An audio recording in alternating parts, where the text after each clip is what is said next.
delight to have here with me Catalina González.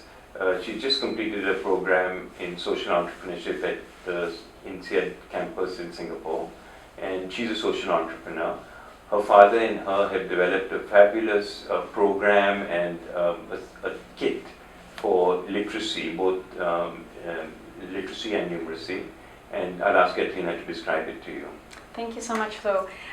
We have been working for many years, and our initial model was actually the ABC de Español, but what I'm going to be showing you today is the ABC de English version, and we have also rolled it in other languages such as Portuguese. And it's actually a very simple board game that is played by 4 people at the same time. We have used it with children, but also with youth in prisons and also adults. And the idea is that there is a problem that occurs here, and then some answers that you can find in order to complete the process. And then there's a workbook where you actually go and register what you learn through playing. And we also have math versions of this same model to teach numeracy.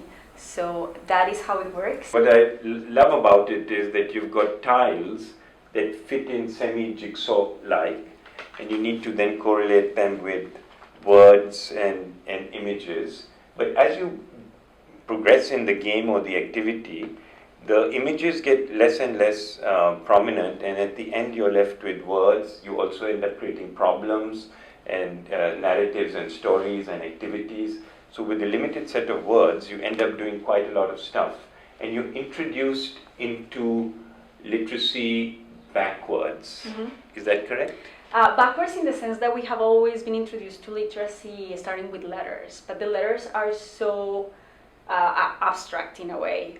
So we want to start with words, and from the words go backwards in the process, as you said, and end up with the letter, which is like the most abstract element. So we want to go from the concrete to the abstract, and we have found that process allows the person to acquire knowledge quicker and faster. Fabulous. And what's the role of the teacher in this, and how do you help and support the teacher? What we want the teacher or facilitator to be is to be able to allow the students to learn more than teaching something. So we want the students to be able to create a space where they're learning, and the facilitator then becomes a champion of that, and is motivating and creating and problematizing what they're learning even more.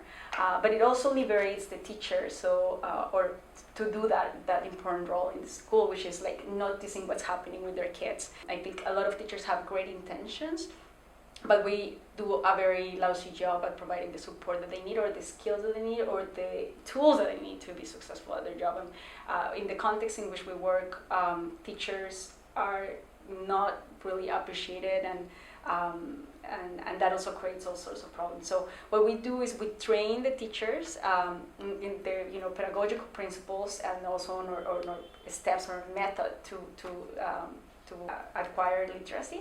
And how long does it take a teacher to get up to speed, mm-hmm. To be able to really not understand the game, but also get kids to play it and so on? And how long does it take a kid to achieve literacy, as it were, from pretty much ground zero? Right. So 2 very important questions. So we have tried to condense as much as we can, or the lapse of training, and we are doing this in a week, which is extremely intense, but very productive. And in that week, all the content and the method, the process, is learned. And then in terms of what the amount of time that a child needs to in order to acquire the basic literacy and numeracy skills, we have found that between 4 and 6 months this can be achieved, playing 1 hour a day.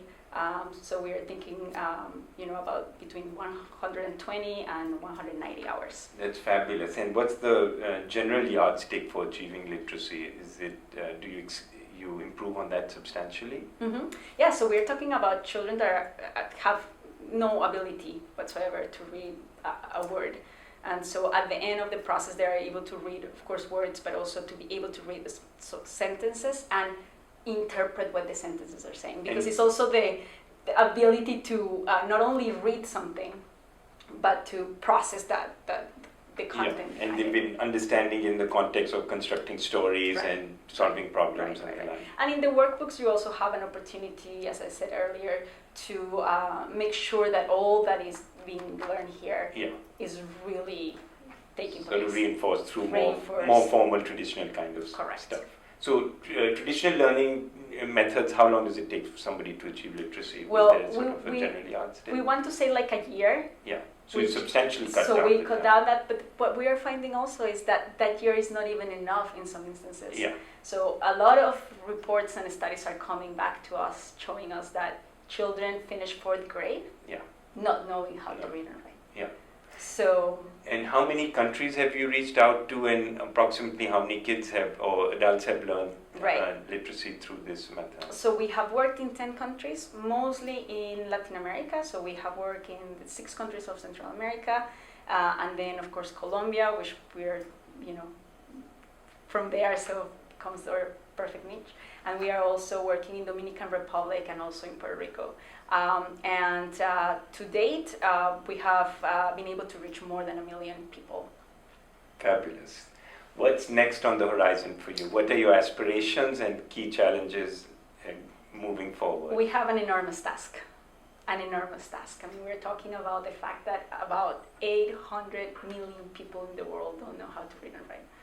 If we really want to make sure that all those strategies for productivity happen, that needs to become a priority. We want to ensure that the kids have a better future. We need to ensure that they are learning reading, writing, and math. So the task is enormous. Next for us, working more with the English version and see if there is new potential for to reach more kids in that direction, potential for other languages as well. We're also working in virtual, making this a virtual version of this, so maybe there's also space to create much more impact. So, Great. yeah.